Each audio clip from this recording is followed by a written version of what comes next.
최용심 배움터 채널입니다. 이번 시간에 우리가 할 내용은 커플드 오실레이션, 우리 한국말로는 연성진동 그렇게 되어집니다. 지금까지는 하나의 스프링에 하나의 질량이 매달려져 있는 단순 조화 진동자를 공부를 했는데, 연성진동을 공부를 할 적에는 스프링도 여러 개가 있고 거기에 질량도 여러 개가 매달려 있고 그런 것입니다. 그림으로 확인하면 편합니다. 여기는 스프링 하나에 질량 하나가 있죠. 이것은 말 그대로 단순 조화 진동자 그렇게 얘기를 하죠. 그 다음에 이거 질량은 하나인데 스프링이 두 개가 있죠. 이런 것부터 연성 진동이라고 해요. 커플드 오실레이션. 그리고 이것 같은 경우는 질량이 두 개인데 스프링은 하나, 둘, 세 개가 있죠. 이것 또한 연성 진동이고, 또한 이것 같은 경우는 질량이 세 개죠. 그런데 스프링이 두 개죠. 이것 또한 커플드 오실레이션이 되어지겠죠. 커플드 오실레이션을 공부를 하려면은 스프링 자체에 대하여 다시 한번 살펴볼 필요가 있습니다. 예그 봅시다. 지금 현재 이 스프링 같은 경우는 평형 상태에 있어. 평형 상태란 것은 스프링이 늘어나지도 않고 오그라들지도 않는 상태예요. 그렇기 때문에 이런 상태의 스프링의 길이 L은 L0가 되어지죠. L0. 그런데 이 스프링을 양쪽에서 델타 L만큼 잡아 늘렸다고 합시다. 그러면은 이 스프링의 길이는 처음 길이 L0에서 늘어난 길이 델타 L, 그것을 합친 L0 플러스 델타 L이 지금 현재의 스프링의 길이 L이 되어지겠죠. 여기서 늘어난 길이 델타 L은 당연히 양수로 잡았기 때문에 현재의 길이 L을 L0 플러스 델타 L 이렇게 한 것이죠. 그 다음 이 밑에 있는 스프링 같은 경우는 동일한 스프링을 델타 L만큼 압축시켜 놨거든요. 그렇기 때문에 이 스프링 길이는 원래의 길이 L0에서 델타 L만큼 빼줘야 되겠죠. 그것이 스프링의 길이 L이 되어지겠다.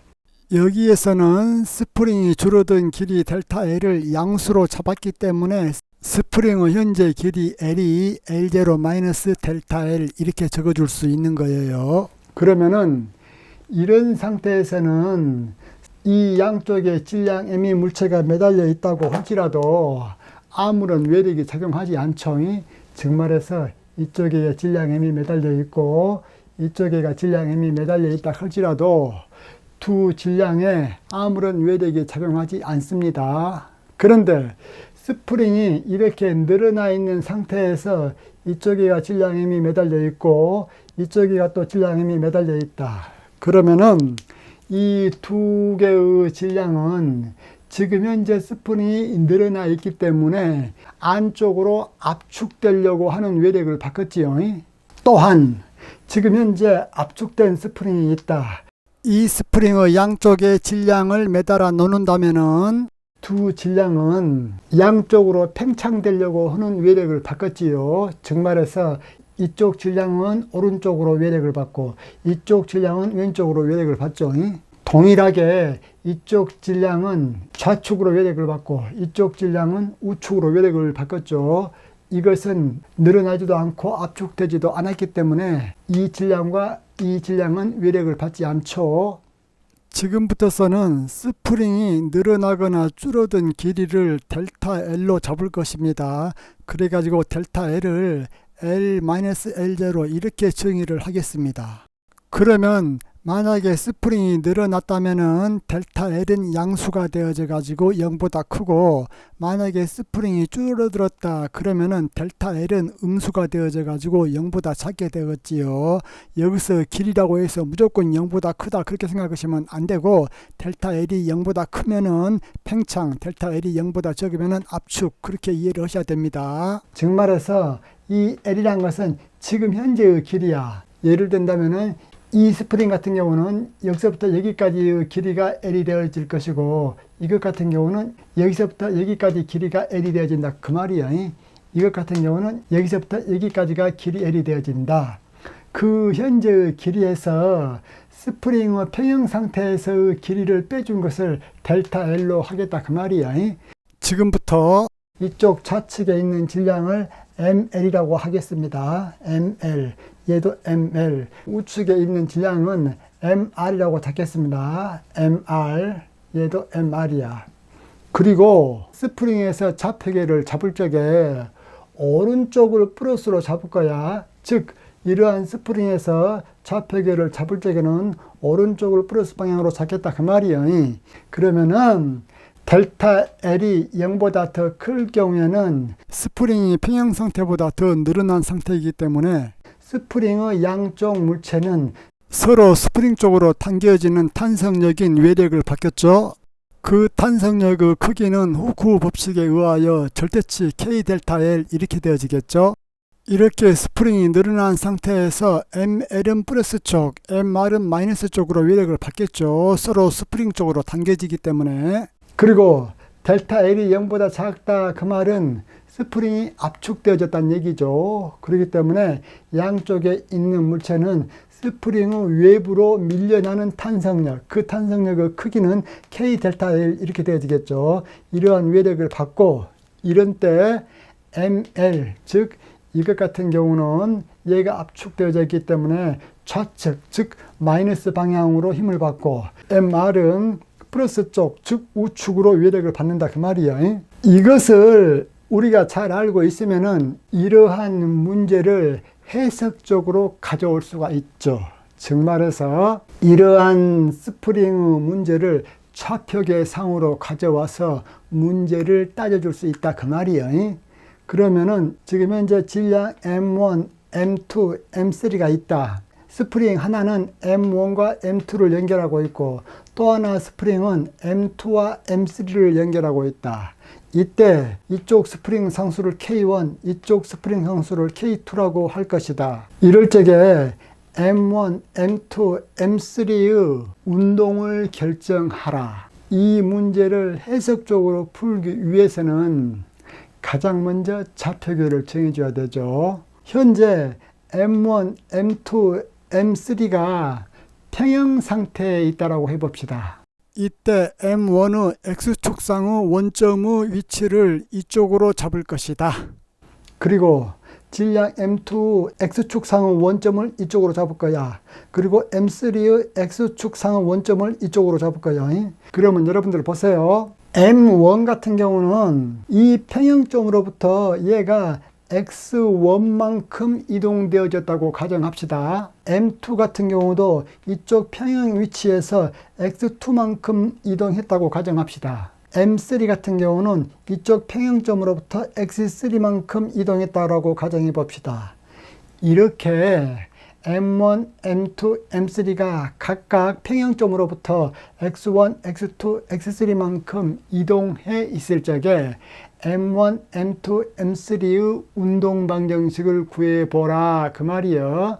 일단 운동 방정식을 구할 줄 알아야 그 운동 방정식을 풀어가지고 그 물체의 위치와 속도를 구할 수가 있죠. 그러면은 지금부터 잘 보세요.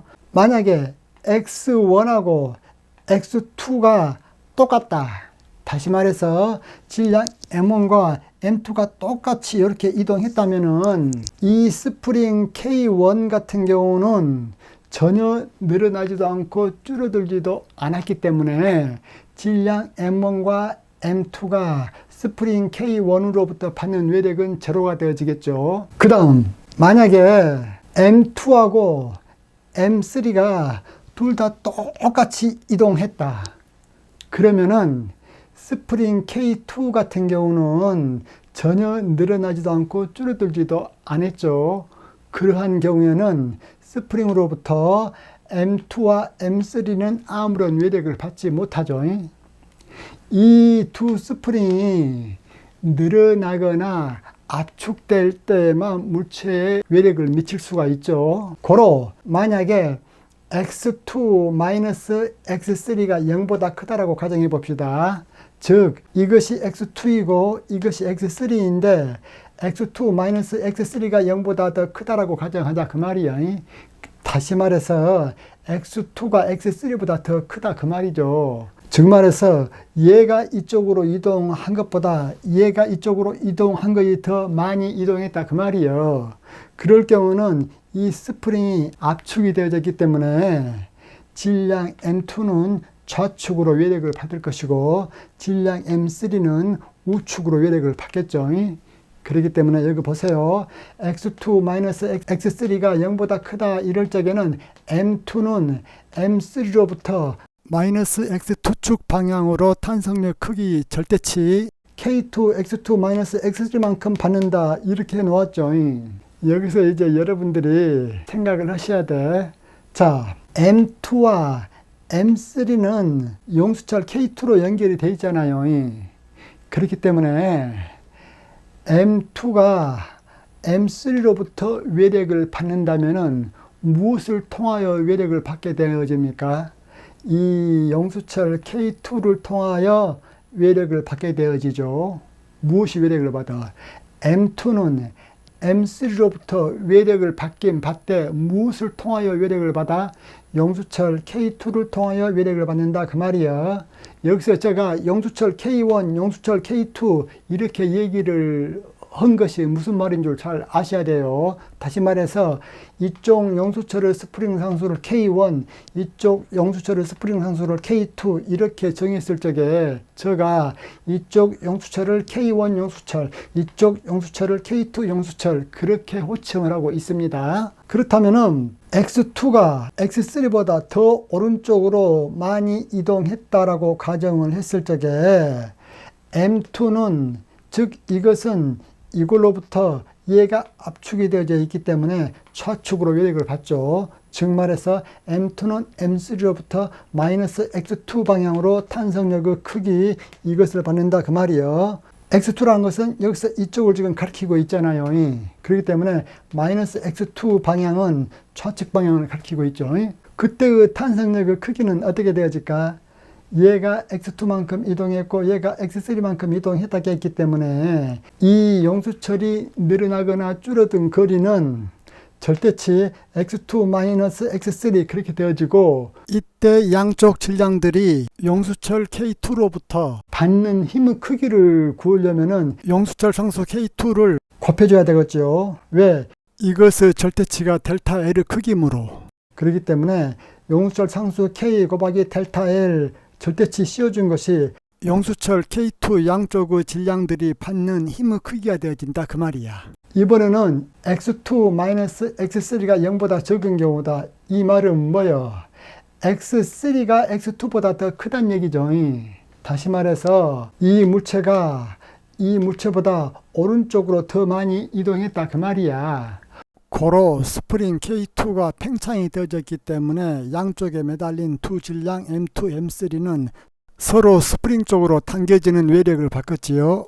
얘 같은 경우는 오른쪽으로 힘을 받겠지요. 그렇기 때문에 M2는 M3로부터 이 스프링을 통하여 오른쪽 방향, 즉 플러스 X2 방향으로 탄성력의 크기 이것을 받는다라는 것을 이해할 수 있어야 되겠죠. 이번에는 M1과 M2 관계를 한번 볼까요? X2-X1이 0보다 큰 경우를 한번 봐볼까요? 즉 X2가 X1보다 더 큰 경우이기 때문에 X1이 여기서 요만큼 이동했다면 X2는 더 많이 이동한 케이스가 되어지죠. 이러한 경우에 이 M2는 M1로부터 이 스프링을 통하여 좌측으로 외력을 받겠죠. 왜? 얘가 늘어나 있기 때문에. 그렇기 때문에 이러한 경우에는 M2는 M1로부터 마이너스 X2 방향으로 탄성력 크기 절대치 K1의 X2-X1만큼 바꿨죠. 왜 K1이 들어갑니까? 이쪽 용수철의 스프링 상수가 K1이기 때문에 이번에는 X2-X1이 0보다 더 작다. 이러한 경우에는 당연히 X1이 더 큰 경우죠.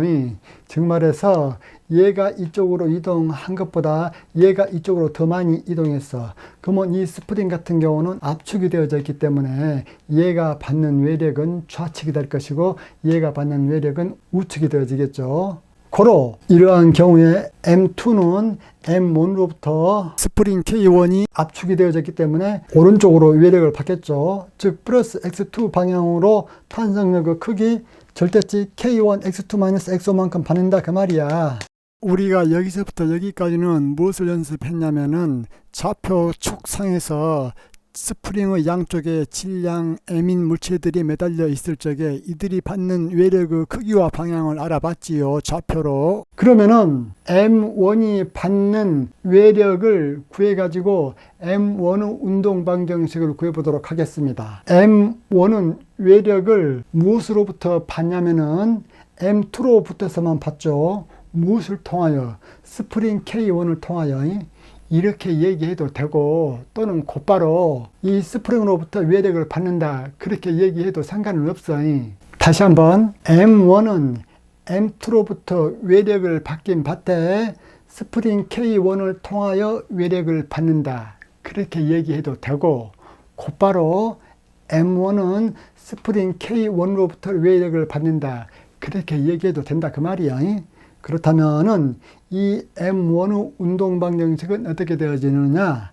M1 X1의 2닷트 이것은 보세요. 얘가 받는 힘의 크기 자체는 X1과 X2 두 좌표의 차이의 크기에다가 스프링 상수를 곱해준 것에 비례하죠. 즉 말해서 X1 X2 이것이 이 스프링이 늘어나거나 줄어든 그 길이를 의미를 하는데 만약에 X1이 X2보다 더 크다 즉 X1이 X2보다 더 크다 그러면 얘가 압축이 되어졌기 때문에 얘는 좌측으로 힘을 바꿨잖아요. 그렇기 때문에 M1의 운동 방정식 M1 X1의 2닷트는 X1 X2 해놓고 K1을 곱해줘야 되죠. 이 스프링 상수. 여기에다 절대치 씌운 것이 바로 힘의 크기가 되어지죠. 그런데 힘의 방향까지 완전히 해주려면은 여기에다가 마이너스를 해주면 되어집니다. 왜 여기 이렇게 해주면은 이것이 M1이 받는 외력에 의한 운동 방정식이 되어지는가? 그것을 알아봐야 되죠. 여기서 이 그림을 참고를 해 보면은 X1이 X2보다 크다면은 M1은 당연히 좌측으로 외력을 받지요. 그렇기 때문에 X1이 X2보다 크다면은 이것의 외력의 방향은 앞에가 마이너스가 있기 때문에 마이너스 X1 방향이다 그 말이야. 그렇기 때문에 맞아. 그런데 이번에는 X2가 X1보다 더 크다고 가정해 볼까요? X2가 X1보다 더 커버리면은 얘는 팽창이 됐기 때문에 얘가 받는 외력의 방향은 오른쪽 방향이 되어지죠. 즉 말해서 X1보다 X2가 더 크면은 X1-X2는 음수인데 앞에 마이너스가 있기 때문에 최종적으로 양수가 되어지죠. 고로 M1이 받는 외력은 오른쪽 방향이다 그 말이에요. 그렇기 때문에 질량들의 위치 X1과 X2 이것만 알고 있으면은 M1의 운동 방정식은 이렇게 세워진다 그 말이에요. 여기서 제가 결론적인 공식만 하나 얘기를 해 드릴게요. 자, 이러한 연성 진동자 계가 있습니다. 여기서 M1, M2, M3는 스프링에 의하여 연결되어 있는데 M1과 M2를 연결하는 스프링은 스프링 상수가 K1이고 M2와 M3를 연결하는 스프링은 스프링 상수가 K2이지요. 이때 M1의 평형점 위치를 이렇게 잡았고 M2 평형점 위치를 이렇게 잡았고 M3도 이렇게 잡았습니다. 이 평형점으로부터 M1이 얼마만큼 벗어났는가 라는 것을 좌표 X1으로 기술해 줄 것이고 M2에 대해서는 X2로 기술해 줄 것이고 M3에 대해서는 X3로 기술해 줄 거예요. 이때 만약에 X2라는 좌표를 구해 봤더니 X2가 음수가 나왔다 그러면은 그 음수 X2는 이쪽 평형점 위치를 기준으로 해서 좌측에가 M2가 위치하고 있음을 나타내겠지요. 자, 이러한 상태에서 M2 운동 방정식을 쓰고 싶다. 그러면 당연히 M2 운동 방정식은 보세요. M2 X2의 2닷트 그렇게 해야 되겠지요. 그래가지고 우변에다가는 M2가 받는 외력을 적어줘야 되죠. 그런데 M2가 받는 외력은 좌측 스프링 K1로부터서도 외력을 받고 우측 스프링 K2로부터서도 M2가 외력을 받지요. 그렇기 때문에 무조건 어떻게 하느냐, 후쿠 탄성력에 의한 그 공식으로부터 M2가 K1로부터 받고 있는 외력은 마이너스 K1 가로 열고 X2 이렇게 해주세요. 그리고 무조건 마이너스 해주고 가로 닫으세요. 그 다음 K2로부터 M2가 받는 후쿠 탄성력은 마이너스 K2 가로 열고 X2 마이너스 해주고 가로 닫고 이렇게 해주세요. 이럴 적에 이 가로 속에 들어와야 될 양은 스프링이 늘어나거나 압축됐다는 그 정보가 들어와야 되잖아요. 그러면 보세요. 자, M2가 K1로부터 받는 외력을 제가 이렇게 적어 놓았는데 이 K1의 길이 변화 델타 L을 나타내주는 좌표가 뭐예요? X1하고 X2잖아요. 그렇기 때문에 이쪽에는 반드시 X1과 X2가 들어와야 되는데 우리가 X2는 이미 적어 놨기 때문에 여기에다가 X1을 적어줘야 됩니다. 그리고 M2가 스프링 K2로부터 받는 외력은 이것의 길이 변화를 나타내주는 좌표가 X2하고 X3잖아요. 그런데 X2는 이미 적어놨기 때문에 여기에다가 X3를 적어주면 됩니다. 고로 여기에다가는 X1을 적어주고 여기에다가는 X3를 적어주면 되겠다 그 말이야. 그것이 바로 우측에다 제가 적어놓은 이거야. 여기에다가는 X1 적고 여기에다가는 X3 적었죠. 그 다음 M1이 받고 있는 외력에 의한 운동 방정식은 M1의 X1의 2닷트는 해주고 M1이 받고 있는 외력을 여기에다가 적어줘야 된다. 그런데 M1은 스프링 K1로부터서만 외력을 받고 있기 때문에 여기에다가 마이너스 K1 X1 일단 이렇게 적어주죠. 그리고 여기에다가 마이너스 적어줘요. 그리고 난 다음에 이 가로 속에 들어와야 될 양은 스프링 K1의 길이 변화를 나타내주는 좌표들이 들어와야 되잖아요. 그런데 K1의 길이 변화를 나타낼 수 있는 좌표는 X1하고 X2죠. 그런데 X1은 이미 이쪽에가 들어와 있기 때문에 여기에다가 X2를 적어주면 됩니다. 다시 말해서 이렇게 X2를 적어주면 돼요. 그러면은 M1의 운동 방정식이 이렇게 되어집니다. 유사하게 M3의 운동 방정식을 적으려면은 M3가 받고 있는 외력은 스프링 K2로부터잖아요. 그렇기 때문에 M3 X3의 2닷트는 마이너스 K2 가로 열고 X3 여기까지는 무조건 적어주고 그 다음에 마이너스 해주고 가로 닫고 이렇게 합니다. 그 다음에 이쪽에 들어와야 될 것은 스프링 K2 길이 변화 요소를 나타내주는 좌표를 적어야 되죠. 그러면은 스프링 K2 길이 변화를 나타내줄 수 있는 좌표는 X2하고 X3잖아요. 그런데 X3가 이미 들어가 있기 때문에 여기에다가는 X2를 적어주면 됩니다. 다시 말해서 이렇게 X2를 적어주면은 M3에 대한 운동 방정식이 이렇게 되어진다 그 말이야. 자, 이번에는 양쪽에가 벽이 있습니다. 이렇게 그래가지고 이 벽에다가 스프링은 한쪽이 고정되어 있고 다른 한쪽에는 M1이 매달려져 있어요. 그리고 이쪽에 M2가 있는데 M1과 M2는 또 다른 스프링 K1에 의하여 이렇게 매달려져 있고 마지막으로 M2는 K2에 의해서도 매달려져 있는데 K2 한쪽은 이쪽 벽에 고정이 되어져 있죠. 이때 M1과 M2 평행점 위치를 이렇게 잡았어요. 그래가지고 M1이 평행점으로부터 이동한 위치를 X1으로 잡고 M2 위치는 X2로부터 잡았어요. 이 상태에서 맨 좌측 스프링 K0의 맨 좌측점 위치에 새로운 좌표계 X0 좌표계를 잡도록 하겠습니다. 이럴 적에 이 X0는 이쪽에가 스프링이 고정되어져 있기 때문에 X0의 위치는 제로가 되어지겠지요. 마찬가지로 K2 스프링의 우측 끝에다가 X3 좌표계를 하나 잡겠습니다. 그러면 K2 우측점은 고정되어져 있기 때문에 X3 좌표계에서 X3점은 제로가 되어지겠죠. 그러면은 아까와 똑같이 이제 M1에 의한 운동 방정식을 결정해 봅시다. 그러면은 M1 X1의 2 이렇게 해놓고 M1이 받는 외력은 K0에 의해서도 받고 K1에 의해서도 받고 있지요. 그렇기 때문에 먼저 K0에 의한 외력은 마이너스 K0 가로 열고 X1 해주고 역시 마이너스 해주고 가로 쳐줍니다. 그 다음에 스프링 K1로부터 M1이 받는 외력은 마이너스 K1 가로 열고 X1 마이너스 해놓고 가로 닫습니다. 이럴 적에 K0에 해당하는 스프링에 있어서 길이 요소를 결정해주는 좌표가 X0와 X1이죠. 그런데 X1을 여기에다 이미 적어놨기 때문에 여기에다가는 X0를 적어줘야 됩니다. 그런데 X0는 이미 제로잖아요. 이쪽에 고정되어 있기 때문에 고로 여기에다가는 제로를 적고 그 다음 K1 스프링에 의하여 M1에 작용하는 외력은 이 K1 스프링의 길이 변화를 관장하는 것에 의하여 결정이 되어지죠. 그 길이 변화는 X1과 X2 좌표에 의하여 결정이 되어지죠. 이미 X1은 여기에다 적어놨기 때문에 여기에다가 X2를 적어주면 됩니다.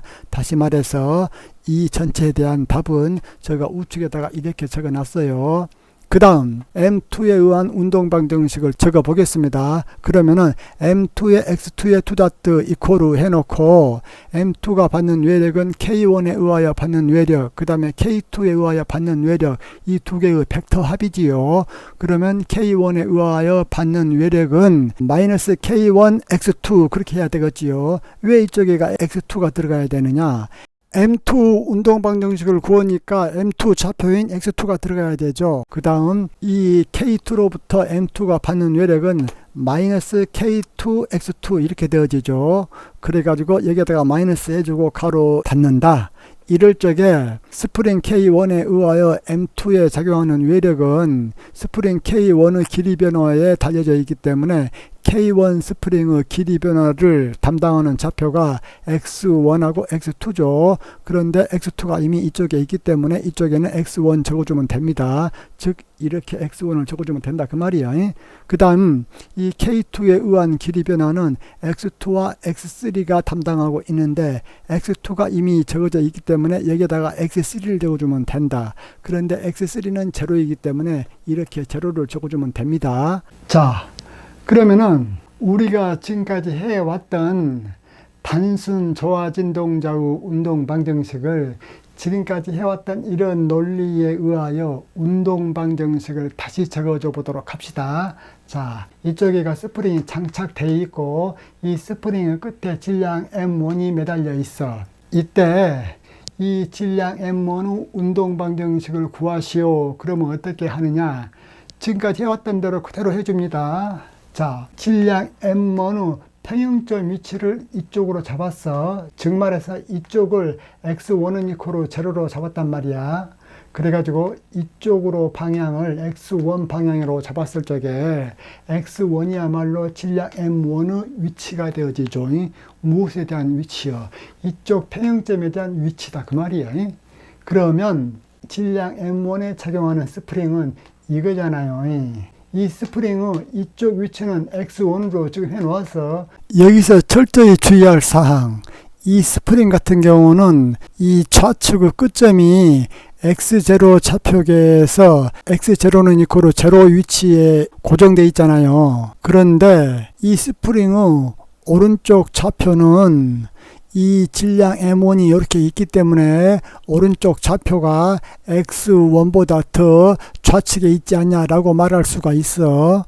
그런데 여러분들 철저히 명심해야 될 것은 그림을 이렇게 그려놨을 따름이지 이 질량 M 이것을 점질량으로 가정을 해서 문제를 풀어야 된 거야. 그렇기 때문에 이 질량 M1을 조그만한 점질량으로 가정을 하면은 이 스프링이 이 질량 M1의 질량 중심 이쪽까지 오게 된 거야. 그렇기 때문에 이 스프링의 오른쪽 끝 좌표는 X1 좌표하고 일치하는 거야.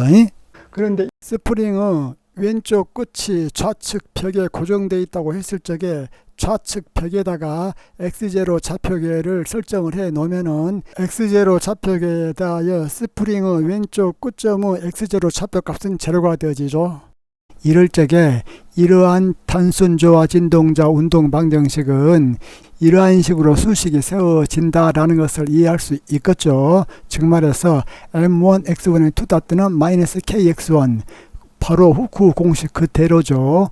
이번에는 질량 M1은 하나 있는데 스프링이 양쪽에 있는데 이쪽 좌측 것은 벽에 고정되어 있고 이쪽 우측 것도 벽에 고정되어 있죠. 이때 이쪽에다가 좌표계 X0를 설치하고 그러면 X0는 제로가 되어지겠죠. 그리고 M1 같은 경우는 평행점으로부터 X1까지 이동했을 적에 이쪽을 X1 좌표계를 설정해 놨고 그리고 이쪽은 스프링 K1의 우측이 벽에 고정된 것이기 때문에 이쪽 좌표계는 X2 좌표계인데 X2 좌표계에서 X2 값은 제로죠. 고로 질량 M1의 운동방정식은 이렇게 세워져 가지고 최종적으로는 이렇게 되어진다 라는 것을 금방 이해할 수 있으셔야 되겠고, 만약에 이쪽 스프링 상수 K0와 K1이 다 똑같이 K로 둘 수 있다면은 M1의 운동 방정식은 이렇게 둘 수가 있죠. 이러한 M1에 대한 운동 방정식은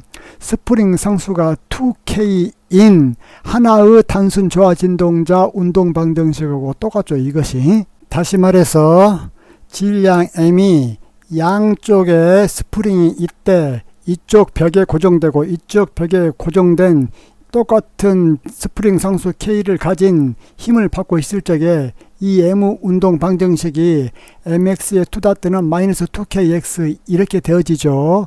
그런데 딱 하나의 스프링을 두고 대신에 스프링 상수를 2k로 해 놓았을 적에 이쪽 질량이 받는 운동 방정식은 mx의 2는 마이너스 2kx 이렇게 되어지잖아요. 즉 양쪽 두 질량의 운동 방정식이 같다 그 말이야.